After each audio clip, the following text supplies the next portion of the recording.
we'd like to sincerely thank our Patreon supporters. What's going on, everyone? Tom and I decided to take a road trip to Iguanaland, an hour and 15 minutes from the Okeechobee property, and we're gonna come and check out Ty Park's facility and look at what inspired me to get the albino water monitors, the Argus monitors. Like, coming to this property with Kenan the first time when he opened it, I think we were here like day one when he opened this facility, and he's doing amazing things here. Ty's inside. We're gonna go shake hands with him, and then we're gonna tour the facility. If you guys remember at the reptile show, me discussing these handles, I am so jealous of these handles. We still need to, when we get some extra money, get some of these for Wolf's World.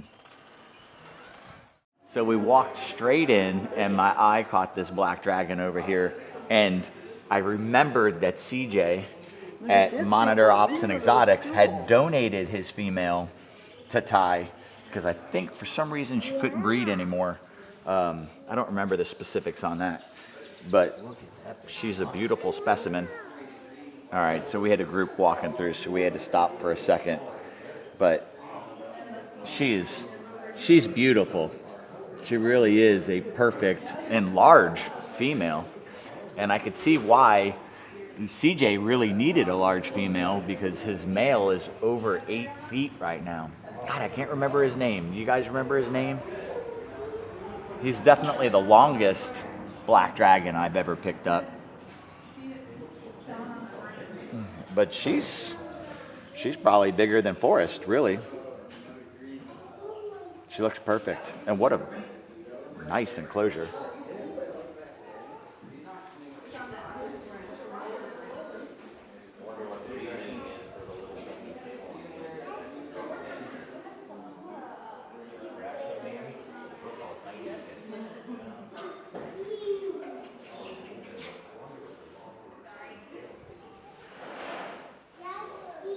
Cuban iguana. You almost can't tell until you see their eyes open. There's going to be, look at the tail recently broke off.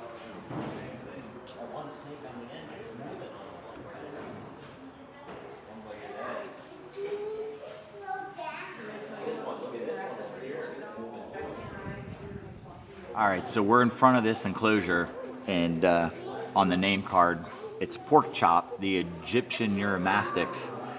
I used to keep a large group of the Egyptian uromastyx in my parents' attic.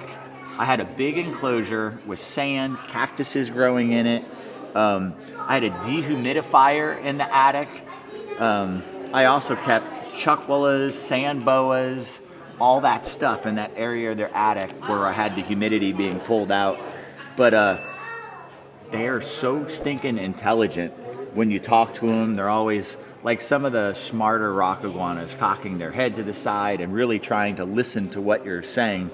And I love how they always like took a step, and then like they would stick their tongue out and like, but with like a human-shaped tongue, kind of like taste the air or like taste the ground, and then walk a little bit more. And they would always do that. He seems pretty relaxed right now in front of his food tray, but very cool animals. Down. I have to give you a warning. You might pee or poop. Okay? So stay away from the rear end. But you could pet him from the front to the back like this, okay? And he's very, very tame. Occasionally he might lick you, but he'll never bite you. Alright? So there you go. What do you think? That's cool, huh? He's a big boy. Okay, I could hear him with his elbow. Some gas there. Yeah, let him go. Bathroom first, and I wipe him, and then.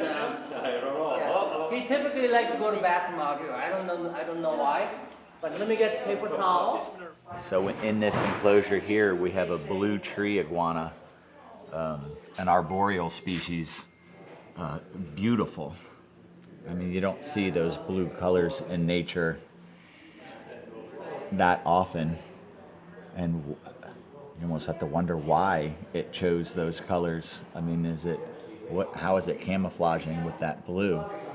But I'm sure there's a reason why nature chose it. They're beautiful.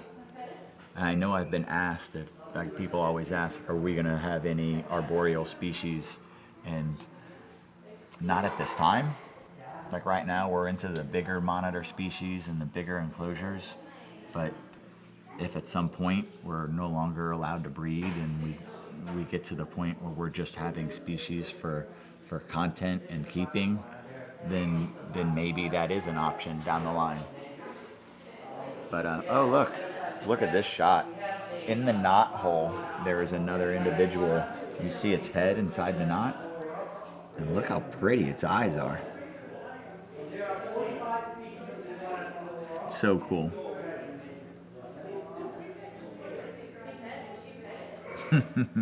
How it's just watching us from there. Then I noticed, oh well, the next enclosure over is a pair of black trees. Very similar looking. Probably just a different locality. Sorry if I'm putting my head in your way. You're all good.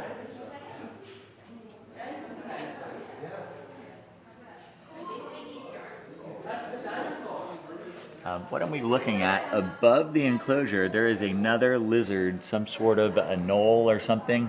Do you see it getting warmth from the light? Now that's a lizard that found its way through the attic and is getting warmth up above there. Yeah. Benefiting from the heat lamp. Oh, wow. He didn't have all this last time. Now there's green trees. I know, I think one of the coolest interactions is when I rode along with Kenan to the Crutchfield's property. Their tree monitors in their outdoor enclosures with the misters, and it was really cool to see how they interacted with them. I believe it's Vanessa does a lot with them. Chameleons. Now, this is where I wanted to race over to. Now, this is a monitor species that I used to keep in the past, Mertens. And I know Kenan used to have a Mertens. He tells me a lot of stories. Look at the faces on these guys. It's so cute. They look how they're peeking up. Their faces, they remind me of river otters. Look at the way they're moving. They're cuddling up there. When you see them swimming in the water, so this is on the list of a species that I do want to keep down the line. Once everyone we have is settled and everything, this is something that we'll want in the future. I know Michael Stefani has been doing a really good job of producing Mertens.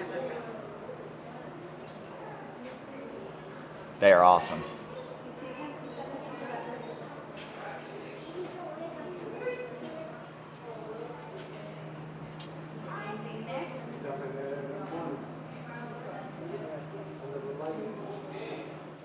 So these enclosures right here are some really well-built crocodile monitor enclosures. And the way they have it set up, I believe it's the male on this side. Hilfy. I don't know if Hilfy is the male or the female, but I know he's got one sex on one side. They have a room where they can interact with each other and have access to each other, similar to what we do in our enclosures. And then the other sex is on the other side. And I know he's had coupling, but I don't know if he's produced any eggs. We'll have to ask Ty when he comes around. Oh, so here we go. So Hilfy's in this room. Oh yeah, I see him. And the door, I don't see a door open for them to access each other right now. A little glare, but hopefully everybody Yeah, can it's see definitely sneering at us right now. that. Well, if you guys want to see Jerry and I, here we are. In our reflection.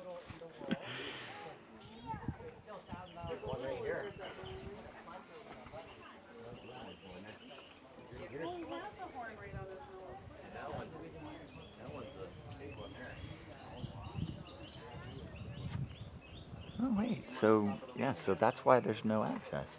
So is the other one in this room right here? Or is there only one croc monitor here? Yeah, I don't see anything in there. And I don't see the door anymore. Emma, look how big this one is over here. That's a big lizard. So I was actually wrong. Remember, it's been a while since I've been here, maybe a year or so. He did have a pair of croc monitors here, maybe the other lizard somewhere else. So there isn't an access in the middle. This side is a large adult, can't see the base of the tail. But a guru monitor, Dexter, I'm assuming that's a male, but no assumptions in 2024. The difference between this and those Guru Sulfur mixes that we produced is you could see that Dexter's head is on the darker side, or what would have been black as a juvenile, whereas ours are going to have a yellow head and those beautiful ocelli or spots on their backs. Beautiful monitor, and again, a perfect enclosure. How nice is that for this monitor?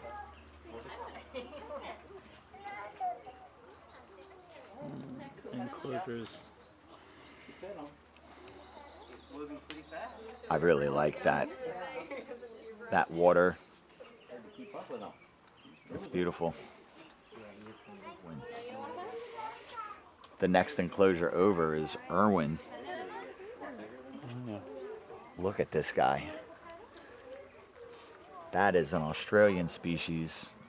If you guys remember, Steve Irwin always catching the goanna. Like he would always talk about the sand goanna. It's a Parentes monitor lizard, and they are amazing. Absolutely amazing.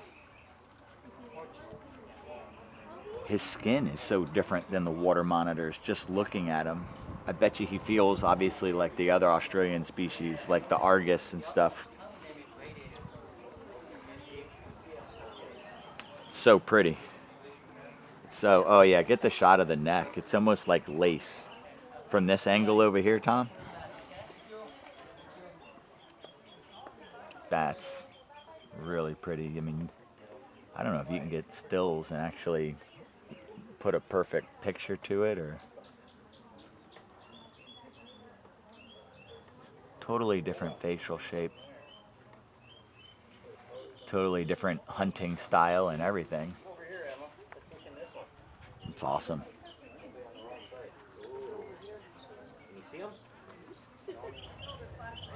So in this enclosure here is Arnold, the Argus monitor. And this is what made me want to get an Argus monitor. This guy is, I mean, I would assume a full-grown male Argus monitor. When he stands up and you see the massive weight in his forearms and in his arms, he looks like a bodybuilder. The yellow I don't know if, on yeah, the face. his yellow is electric. Yeah, stunning. He found a good sunny spot and he's going to stay there. He is so pretty. That I would love to see Ty or somebody go in there and interact with. I would like to get better shots of him. And he's going through a shed, so you can't even see how bright his yellows are on his back right now. Yeah, but the face, I hope it comes on camera, but the Yeah. yellow on the face is stunning. That blew me away. So cool. So, totally didn't know that he actually had 2 Parentes at his facility. This is on loan from the Dallas Zoo. What an honor it must be to have an animal like this. These are highly restricted as far as us keeping them. Like, I would never be able to have one of these. And that's okay. I don't need to have access to absolutely everything. I feel privileged to keep any animal that I can keep.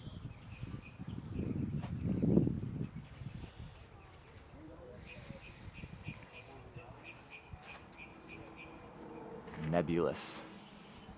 It's nebulous.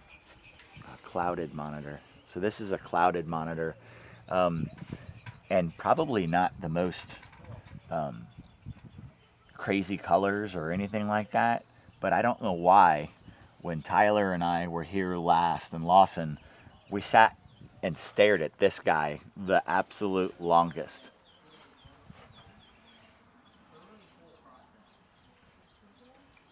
Kind of on the chunky side right now. Come on, buddy.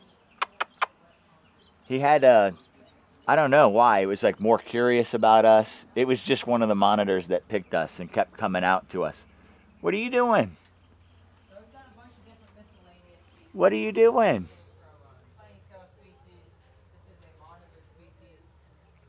I wish I had an egg in my pocket.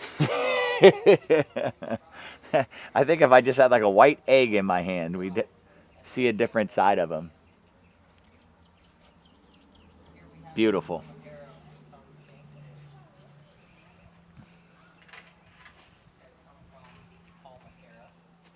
Sumbawa. Oh, a pair of Sumbawas.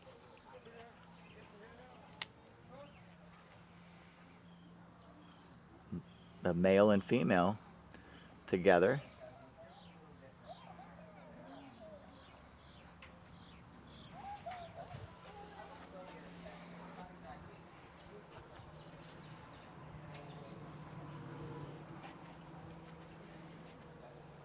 Sulfur. It's going through almost all of them are going through a good shed, just like the ones at my house. It's got some facial rub.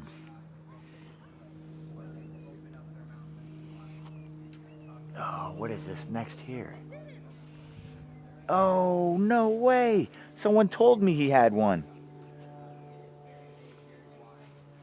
Varanus nucleus. And, oh, I wish I remember the name. Someone just captive produced these guys.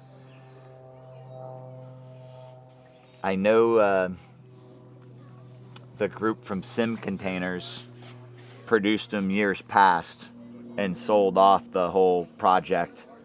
And someone else just produced them this past year. That's an awesome monitor. Very, very cool. It can also have extreme whiteout spots or natural on its back. So I would say like this is like a darker specimen, and some of the specimens can almost have like white heads and then white patches on their back. So their colors vary quite a bit. It's really cool how we don't have that wall here, and it's literally screened to the ground. There's nothing between us and this monitor other than that screen, and it's totally okay with that. I would be so nervous with people at my zoo. Like a kid can just stick their finger through there so easily. Beautiful. You are beautiful.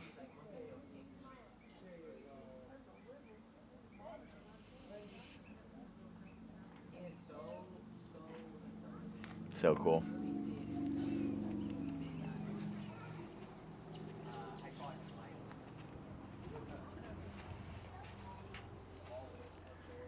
Kamingi.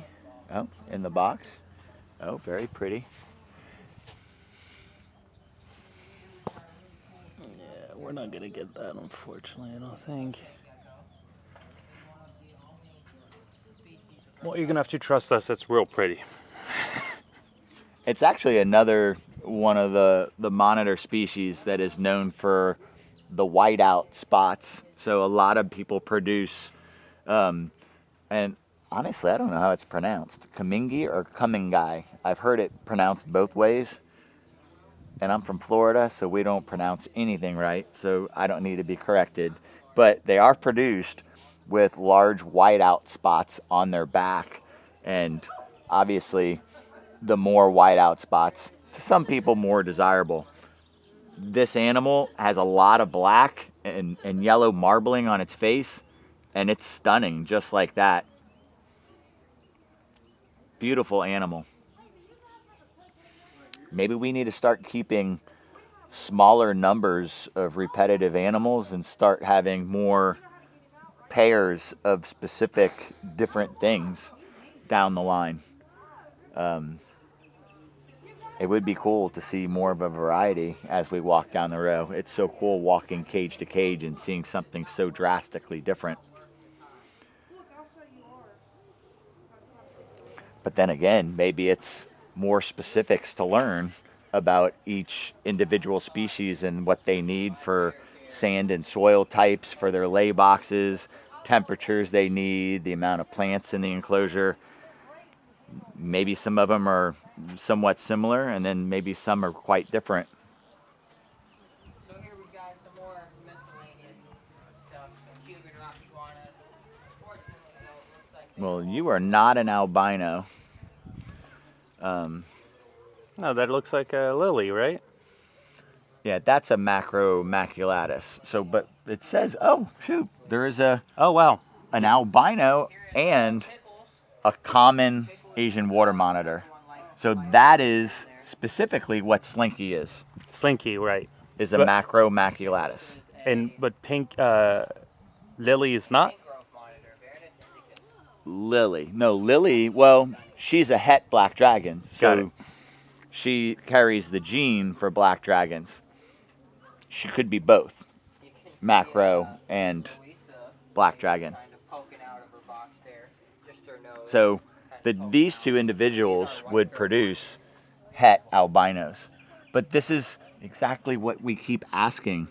Can the albinos be in the full sun? And this is a perfect example. This albino is in full sun and absolutely loving it. It's not retreating from the full sun. It's not having issues with it. So when people ask, like, can I keep them that way? Here's one of our There's proof that you can. species, And maybe we eventually need to do that and stop hiding them in the garage or in a locked room. Maybe we need to let them enjoy the sunlight. Because you see when we roll the babies out into the sunlight, they love it. you guys saw our adult Savas. Here's one of our young Savas. And it looks like this one's loving it. His ontogenetic color change happens around 2 to 3 years of age. They start off like the pecinatas. They start off solid green, and as they grow, they develop patterns. So he is currently growing out of that green color.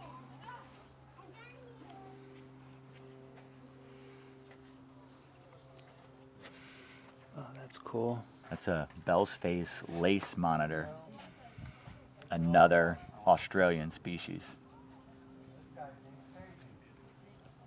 What's really cool, and I'm probably going to be speaking in terms that nobody understands, but when you get tattooed and they work on, and they kind of shade in the black, it almost looks like the black is tattooed over the yellow. And they can be, and this looks like it's about to come into a shed. I could see like the darker color over it, but some of them almost look straight black and straight white. So many cool monitors.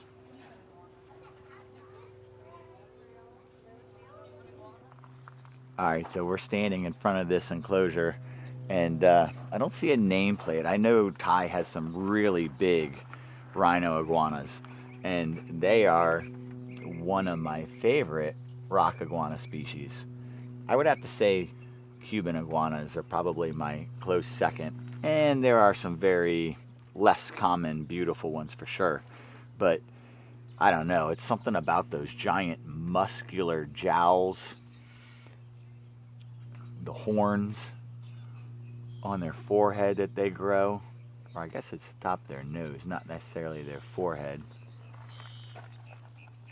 They're stunning. They're so prehistoric looking. All right, here we go. This guy's gonna, just a reposition for better sunlight.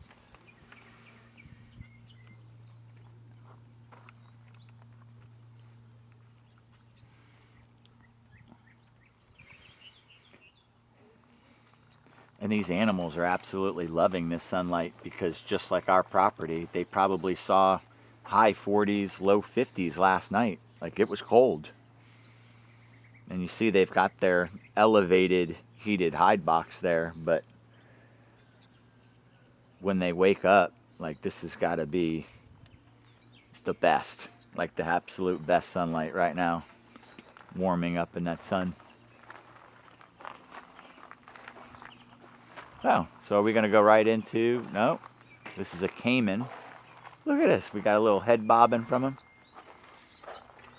Hey, buddy. Little male right there. Look at the spikes on his jowls. How cool is that?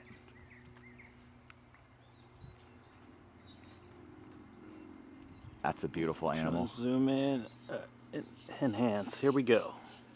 And he's got a female closer to the hide box, and you could see the big difference between that male and the female.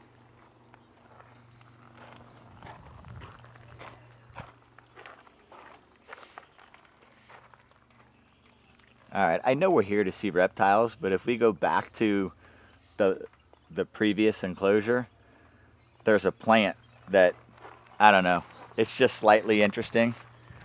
This succulent is called devil's backbone.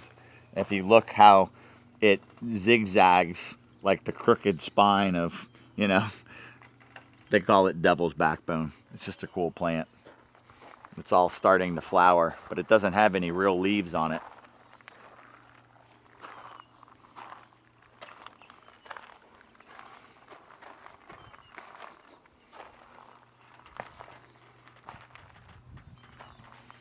Oh, and then we go right into Cuban iguanas, which I don't see yet.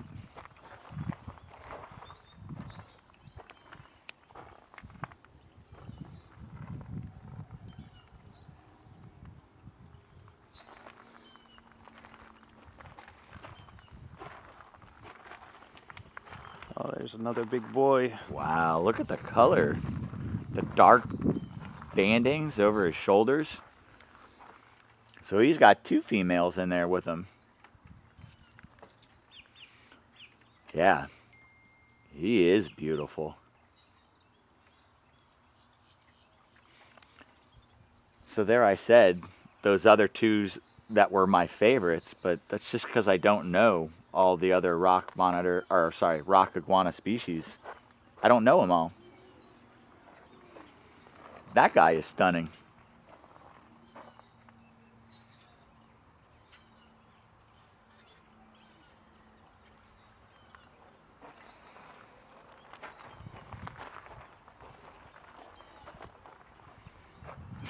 God, he's so big. Yeah. Oh, look at this group of rhinos here.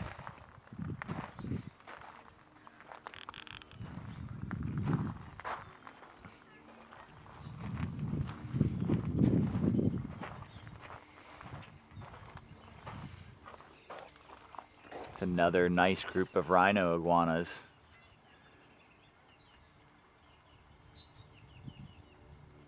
Enjoying the sun.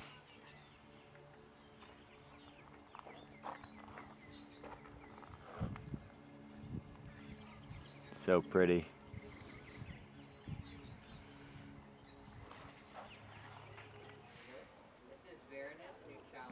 So there's an Argus monitor on the back wall of this enclosure that's probably closer to the size of what our male is going to be when he comes to the house.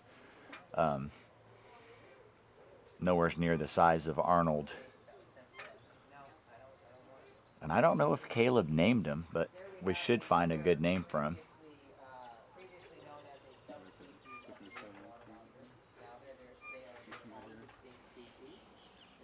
Very cool. Oh, there's another, this is a great shot of an Argus. Look at him eyeballing you.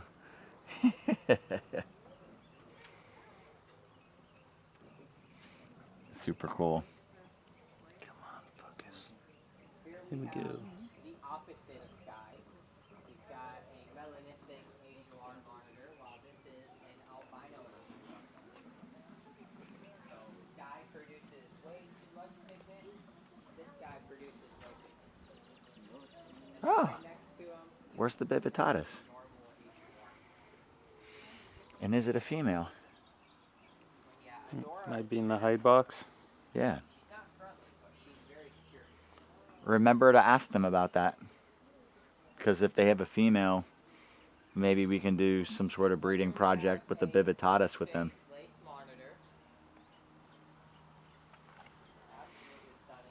Coming soon. Bearded dragons. Iguanas. Oh, look how pretty that thing is. Wow.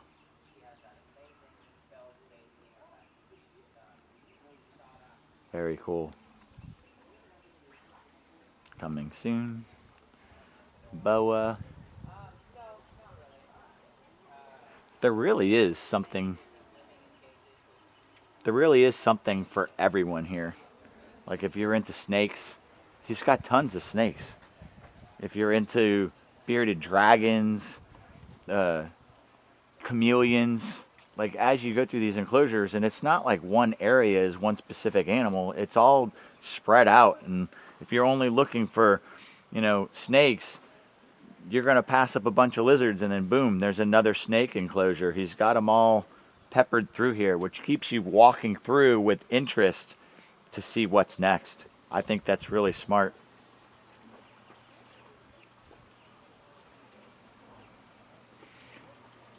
And I like how the enclosures aren't sterile like mine. It's not a repetitive enclosure. Each one looks like a new environment. And we need to do that over time. Like we need to move in that direction. Oh, cool. Oh. Come on, buddy. What you doing?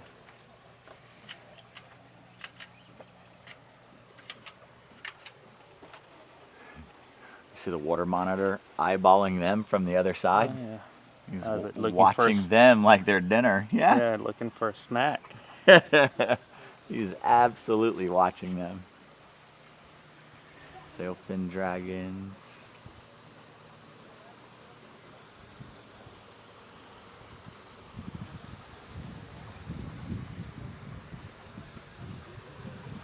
These are all cool. I would like to see where the oh, here we go. Look at these Caiman lizards.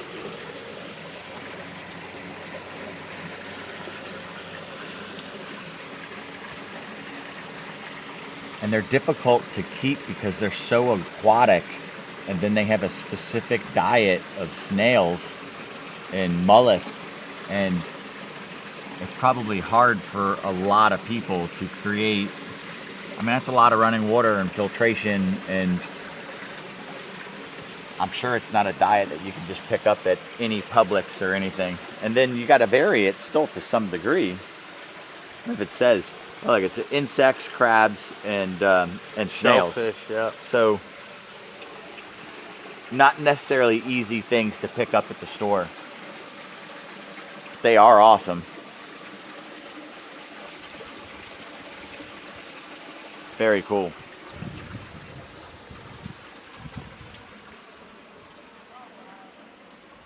All right. Yes. Let's take a little nap here. Are we filming? Yeah. All right, guys. So this is a prehensile-tailed skink or a monkey-tailed skink. It's fairly common in the pet industry.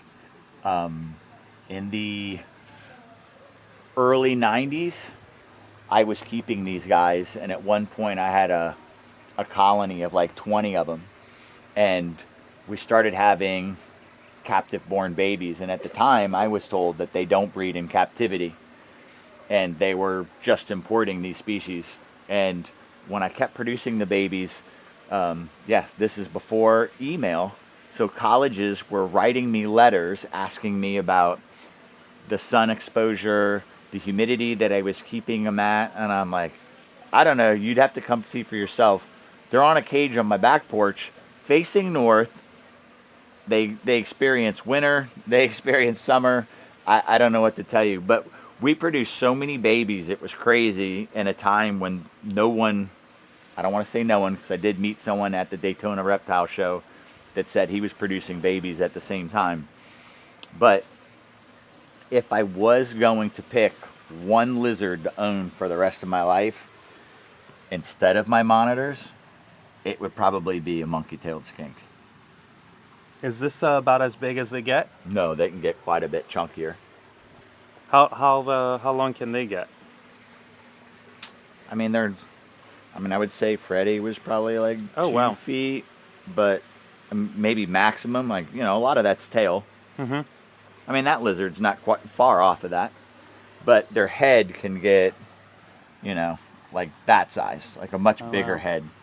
And so you said they're monkey-tail skink because they can use their leg as a fifth. Their tail. Their tail as a fifth It's leg. not going to right? break off. It's very muscular. It'll hold on to you.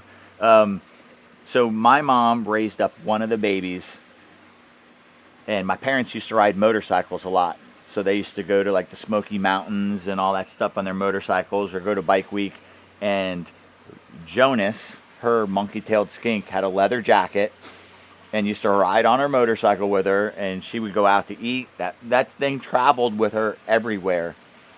Her monkey-tailed skink. So cool. Is there another one next to it? Can we find it? I don't see it. Yeah, there is another. And their colors vary quite a bit.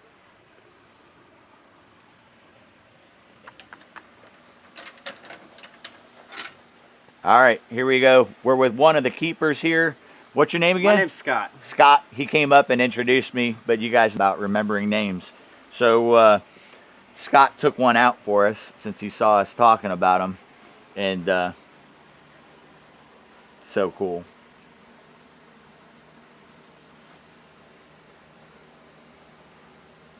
And their eyes vary so much. Some of them have dark brown eyes. Some of them have greenish eyes, yellow.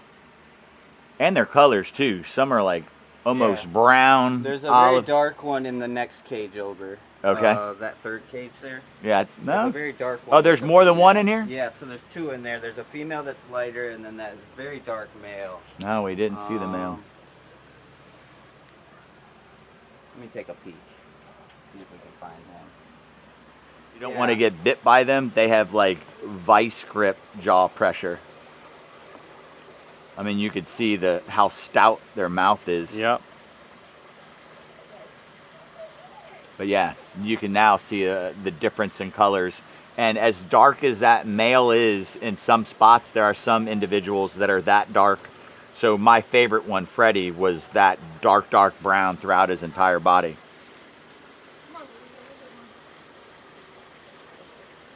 Very cool.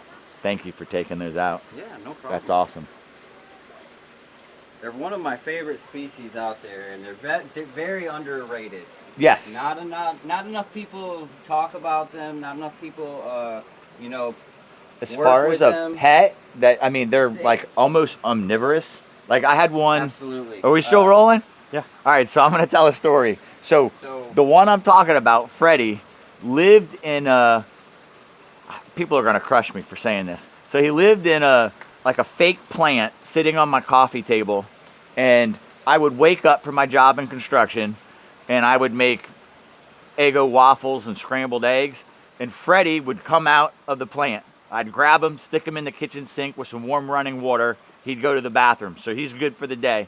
Put him back on the table, and I would eat breakfast, and he kept pushing over to get some of my food. I'd have to push him away, and I'd give him a little scrambled eggs, give him a little waffle, and he would eat some of whatever I was eating for breakfast, and he'd crawl back into that plant. And he lived in an air-conditioned house with no heat lamp, nothing on him, because he's nocturnal. He really doesn't care about that.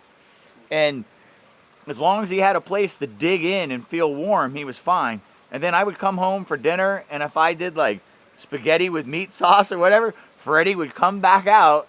And then I would also put like a planted I was rotating like pothos, like that I would hang outside, let them recover, and I'd put that there. So he would get his greens off of that, but he would also eat whatever I was eating. Probably not good. I'm not saying that you should do that, but I was also 18 years old keeping reptiles in a time when we really didn't know as much as we know now. Absolutely. So That being said, he lived a long life. I know that for a fact. All right, so over here we have a really nice mangrove monitor. Looks male. Is it male? I believe so, yes. His name's Pickles. So. Well, Look at this one. Pickles. What a cool name. He almost has some orange on his face and under his chin. He's sharp looking. And just like everybody else, like what a perfect day to be here with a cool night and a nice warm morning. Everyone is spread out and enjoying the sun. That's a pretty mangrove. Very cool. Pancake.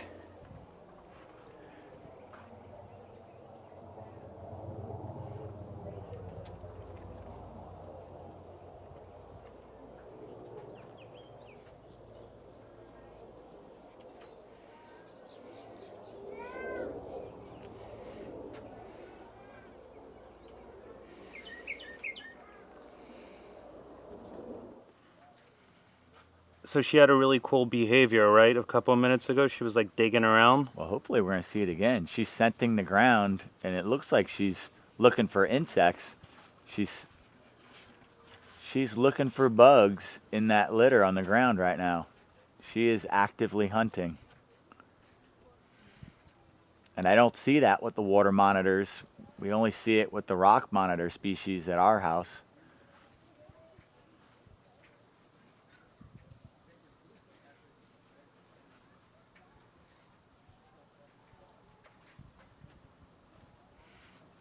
I love it when an animal can naturally hunt in the enclosure you built.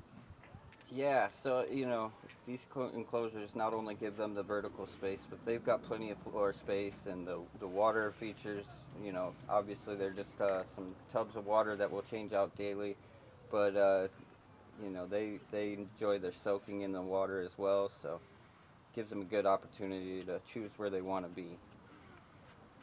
She's awesome. Has she laid unfertilized eggs for you guys? I don't believe she has. She's still rather young. She's put on some decent size to her in the last year. So, filling out, you know. She was pretty much full grown, I believe, now. So, really cool ones in a row. Oh boy. That A guy's really spiny neck monitor. trying to make a break for it, huh? The colors are super pretty on them, and their eyes, the large dark eyes that they have.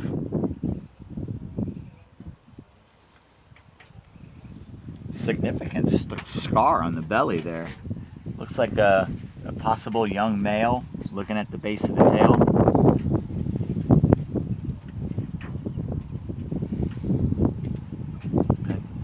Typical monitor looking for a weak spot.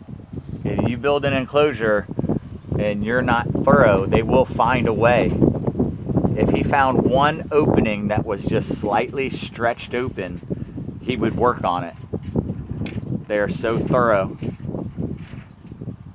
All right, so in this enclosure, we have a brown roughneck monitor, or the Demurrals monitors. You know we're in love with the that small pair we have from Aiden Bradley.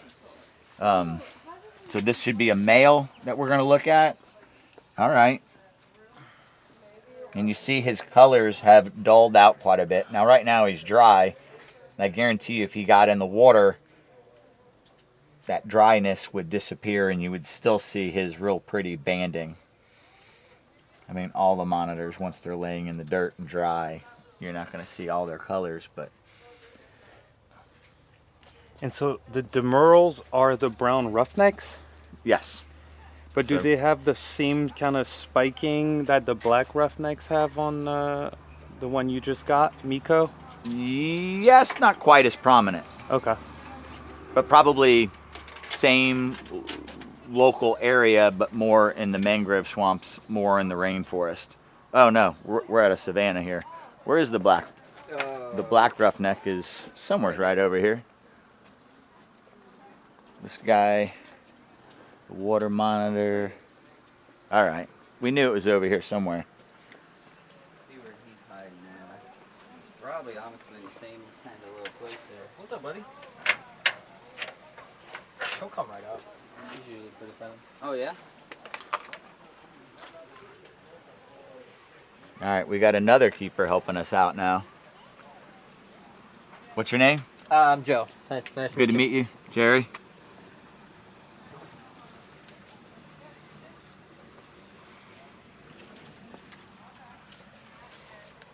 And this is a female? Yeah. Yeah, Alright. she's dropped infertile clutches for us before. The See Dumeral's right a there in the male? box. She doesn't want to come up to that. What's that? The Dumeral's a male? So no, that's a female. what we'll do is we'll walk around and we'll come back. She could be hiding now and then another 15 minutes be out sunning herself.